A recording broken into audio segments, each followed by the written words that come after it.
بتلاقي معظم الاولاد ما لهمش في اللقاءات العائليه، تعالوا نقول تعالوا نروح تيتا وجد وعمه داخلين عادي. سبحان الله احنا تعالوا نسافر اسكندريه، لا انا عادي. هو مش حاسس بالامان في وسط الناس، احنا كنا بنحس بالامان في وسط الناس. هو دلوقتي الانفتاح التو ماتش اللي بزياده قوي الانكنترولد خلاه مش حاسس بالامان في وسط الناس، لان هو شايف ان هو مش زي الناس. انا لما كنت بطلع اسافر واروح في حته ما مع حد، ما هو زي انا اتفرج على الكرتون مع بعض، انا كل حاجه مع بعض. ده هيطلع ما هو مش زي، هو هيتفرج على حاجه وانا بتفرج على حاجه، هو بيلعب حاجه وانا بلعب حاجه، هو بيعمل حاجه وانا بعمل حاجه، هو الاثنين هم كل واحد في كل حته. فمش حاسس بالامان معايا، انا حاسس بالامان معايا مع نفسي.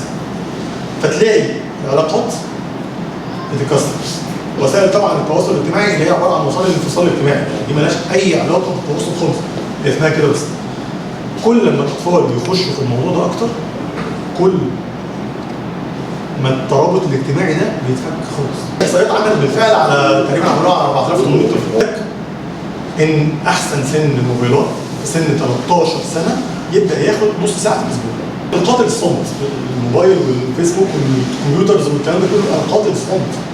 انا حتى يمكن اللي متابع معايا على الصفحه هتلاقوني دايما بقولها، انتوا بتقتلوا اولادكم بالبطء.